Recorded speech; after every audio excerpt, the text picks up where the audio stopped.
One third of your leads are bad, one third are okay, and one third don't convert. If you're an advisor or insurance agent spending $3,000 to $5,000 a month with a lead vendor, and that breakdown sounds about right, this video explains why. And it's not your closing ability, it's not your script, it's not your follow up either.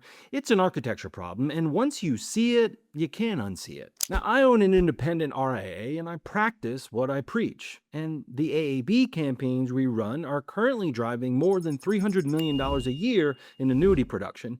In the last few months, my team has spoken to hundreds of advisors who came to us looking for help. And the number one thing they say is some version of, "My leads are terrible, and I don't know why."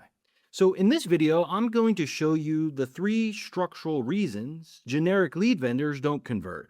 No matter how good you are on the phone, I'll show you why the math on a $5,000 monthly spend almost always loses, and I'll show you what a different model looks like so you can compare it to whatever you're paying for right now.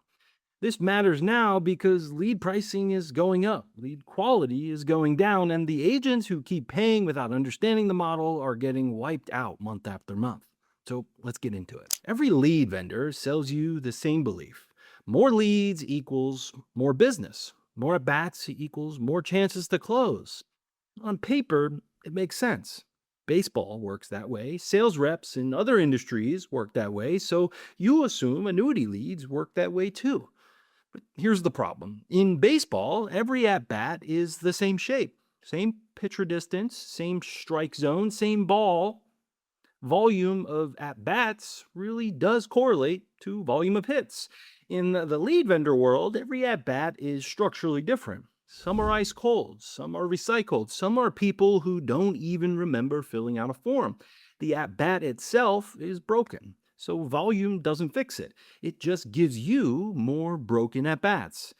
There are 3 structural failures baked into the way generic leads are sold. Each one survives even if you fix the other 2, and we're going to walk through all 3. Then I'll show you what the alternative actually looks like. Let's start with the first one. But before I get into the 3 failures, I want to acknowledge what's probably already running through your head. If you've been buying leads for any amount of time, there's a voice in your head right now that goes something like this: maybe I'm not closing well enough. Maybe I need a tighter script. Maybe I just need more volume. Maybe I should switch vendors. Maybe I'm the problem. And I want to give you permission to stop blaming yourself. Most of the time, it's not your closing, it's the model. So let me lay out the 3 failures, then we'll come back to them each and go deeper. Number 1, pooled inventory. The lead came from a shared pool. Same form fill, same source list, sold to multiple agents in parallel or sold sequentially as the lead ages. Most vendors never explicitly tell you whether a lead is exclusive because the answer doesn't help them sell. So whether the word exclusive came up or not, the structural reality is the same. By the time you dial, that prospect phone has rung from other agents working the same source. An advisor we talked to recently named Tim said it like this: "Was that lead already sold to 10, 15, 100 other people? You just never know." Number 2, no pre-qualification.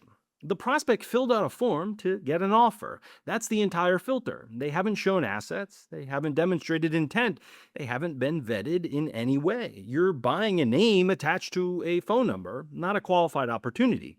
Another advisor, Edward, told us on a recent call that his vendor leads were not qualified, not vetted, haven't done anything to show or prove that they have assets to play with. Number 3, no brand association. This one is the deepest. This is the failure that survives even when the lead is exclusively yours and even when they have assets. The prospect doesn't know your name. They didn't see your content. They didn't pick you. They opted in for an offer. Edward put it in 8 words. I start a conversation with them. It's basically a cold call. You're paying premium prices to do cold calls. Now, I want to show you what those 3 failures look like in real life because there's a comparison from a different industry that makes it visual. Picture walking into a Best Buy. You want a laptop. You walk up to the laptop section, and there's 5 salespeople standing there. They all sell the same products from the same manufacturers. None of them work for the manufacturer. The customer is in front of them in comparison shopping mode. The customer is asking about discounts. The customer is asking why this brand and not that brand. Whoever offers the best deal gets the sale. The salespeople are interchangeable. Now picture walking into an Apple store. One brand, one product line, one coherent experience. The customer didn't wander in by accident. They came specifically for Apple. They want this brand. They want this conversation. Whoever helps them is the expert on the only thing they came in for. Generic vendor leads put you in Best Buy. You're one of 5 interchangeable salespeople trying to differentiate yourself in a real time on a prospect who came shopping, not buying. That's pillars 1 and 3 at the same time. Pooled inventory means you're one of 5. No brand association means none of those 5 mean anything to the prospect. Branded leads put you in your own Apple store. The prospect came in to see you, not an advisor. You. Now, I want to drill into pillar 2, the qualification gap, because this is where the math really collapses. Let me walk you through what's actually happening between person clicks on an ad and agent gets a lead. The vendor runs an ad. The ad makes an offer, a free guide, a retirement calculator, a see if you qualify form. The prospect clicks. They fill out the form. The form asks for name, email, phone, and maybe age, maybe state. That's it.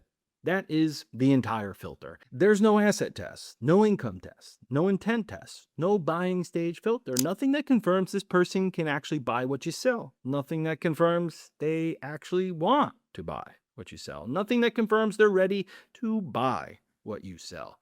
The form fill is the only filter, and the form fill was designed to maximize submissions, not to qualify buyers. So when an advisor named Steve told us 1/3 bad, 1/3 okay, and 1/3 don't convert, that breakdown is not bad luck. That breakdown is the symptom of having no qualification filter whatsoever. On a $5,000 monthly spend, the math goes like this. Roughly $1,700 goes to leads that never had a chance. Walmart gift card seekers, people who don't remember filling out the form, phone numbers that were typed wrong on purpose. Roughly $1,700 goes to leads that are technically real but go nowhere. They engage, they take a call, but they have no money, no urgency, no decision-making power. Your entire month rides on the remaining $1,600, and that's before you factor in the hours you spent working all 3 categories. Once you add your time, the true cost per closed case is brutal. Okay, so now you've seen the 3 pillars, you've seen the math. The obvious question is, what does the alternative actually look like? Let me tell you about an advisor I work with named Jesse. Jesse came to us doing about $1 million a year in annuity production. He was good at the job, he just had no demand engine. We installed the system. Marketing that filters for the right prospect, content that builds branded authority in front of those prospects, a structured discovery process that gets the safe money conversation right before the appointment. 4 years later, his AUM went from 0 to $100 million. His annuity production went from $1 million a year to $15 million a year, all completely virtual. That doesn't happen when you're fighting over shared leads. That happens when demand is engineered before the appointment ever gets booked. Here's how a branded pipeline inverts the 3 failures. Inverse of pillar 1, pooled inventory. The prospect engaged specifically with you, not a shared pool. They saw your content. They opted into your funnel. They are not on 3 other advisors' calling lists this week. Inverse of pillar 2, no pre-qualification. The prospect self-selected through educational content that filters for assets, intent, and stage. By the time the appointment is booked, they've already engaged with your branded content. They know roughly what they need. They're not Walmart gift card shoppers. They're buyers. Inverse of pillar 3, no brand association. They know your name. They know your approach. They know your point of view before you ever dial. So what does that change in the actual conversation? That's the last piece. When someone already knows who you are, when you call, 3 things change at once. Show rates go up. They know who's on the other end of the call. They want to be on it. Ghosting drops. close rates go up. They're not comparing you to four other agents. The conversation is about whether you're the right fit, not whether they should buy it all. And case sizes go up. They came in through content that established trust. Trust unlocks the bigger conversation, the full retirement picture, not just whatever was sitting on the form. You did not get better at selling. You changed the quality of the conversation before it started. That's the architecture difference. If you've been burned by lead vendors and you're wondering how to evaluate whether a marketing system is actually different, I made a video that gives you the exact question to ask any marketing company before you spend $1. It's called Don't Buy Annuity Leads. Watch this next.